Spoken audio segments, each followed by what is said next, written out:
क्या आपकी इम्यूनिटी बहुत वीक है? बार बार बीमार पड़ते हो? सर्दी जुकाम एकदम से लग जाता है? जरा सा हवा में गए और सर दर्द शुरू हो गया, जरा से हवा में गए और सर्दी शुरू हो गई, जुकाम लग गया, नाक बंद हो गया। क्या आपके साथ ऐसा होता है? प्राणायाम की बात करें अगर हम, तो प्राणायाम से हम इन चीज़ों को दूर कर सकते हैं।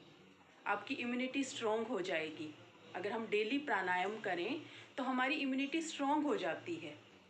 कई लोग ऐसे हैं जो साल भर बीमार नहीं पड़ते, और कुछ लोग ऐसे होते हैं जो साल में 2 या 3 बार बीमार पड़ ही जाते हैं। और इसका मेन कारण क्या है? इम्यूनिटी का कमज़ोर होना। तो प्राणायाम में अगर हम इम्यूनिटी को स्ट्रॉन्ग करना चाहते हैं तो सबसे अच्छी चीज़ क्या है इसमें? भस्त्रिका।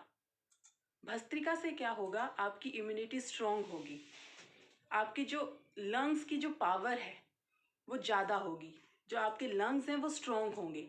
अगर लंग्स में किसी भी तरह की प्रॉब्लम है, अगर किसी भी तरह की प्रॉब्लम आ रही है, तो वो प्रॉब्लम क्या होगी? इससे ठीक होगी।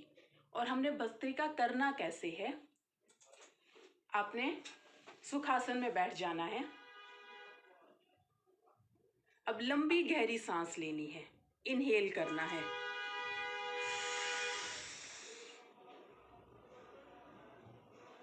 इनहेल किया, देखिए,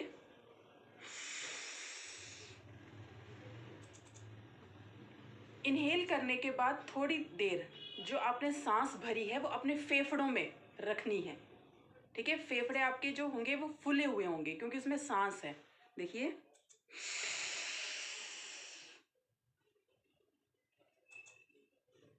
इनहेल, और जो आपकी जो आपने जो ये ऑक्सीजन ली वो आपने अपने लंग्स में स्टोर करनी है थोड़ी देर, और फिर एक्सहेल करनी है फोर्सफुली।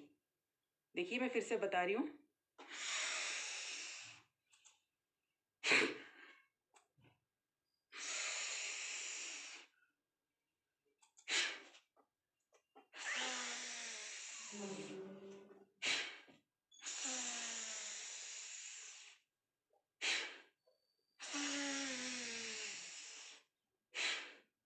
इनहेल, थोड़ी देर जो ऑक्सीजन है वो लंग्स में रखनी है, और फिर एकदम से एक्सहेल करना फोर्सफुली।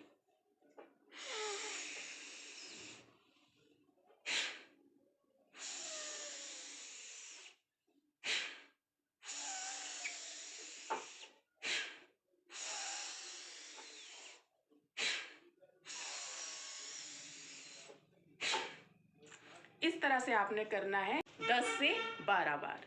10 से 12 बार आपने भस्त्रिका की ये क्रिया करनी है, और इससे क्या होगा कि आपकी इम्यूनिटी स्ट्रॉन्ग होती जाएगी, और जो आप ज़्यादा बीमार पड़ रहे थे अब आपका बीमार पड़ना बंद हो जाएगा।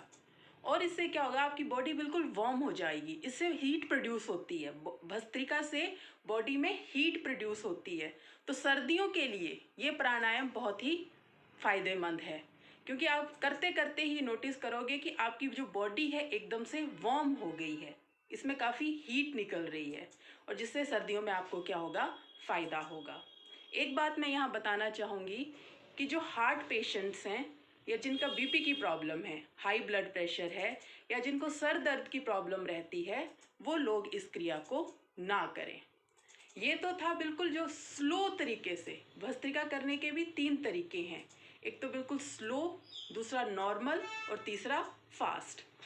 तो जो थोड़े ओल्ड एज हैं, जिनकी एज ज़्यादा है, वो तो ये नॉर्मल तरीके से कर सकते हैं।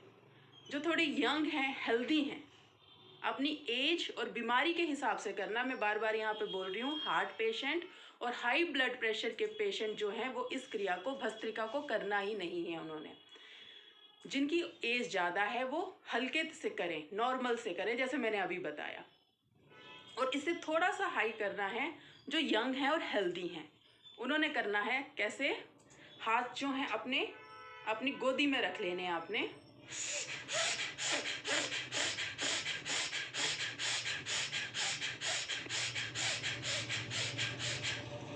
एक ये तरीका है। ठीक है, पर ये किसने करना है? जो बिल्कुल हेल्दी हैं, जिनको कोई प्रॉब्लम नहीं है, जो यंग हैं। और इससे भी फास्ट अगर आप करना चाहते हैं तो वो कैसे करना है? आपने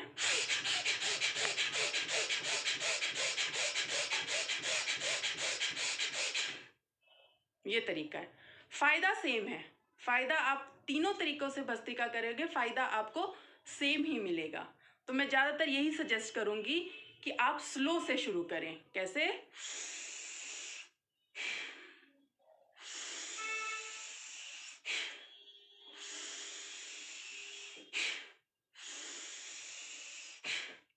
ऐसे, ठीक है?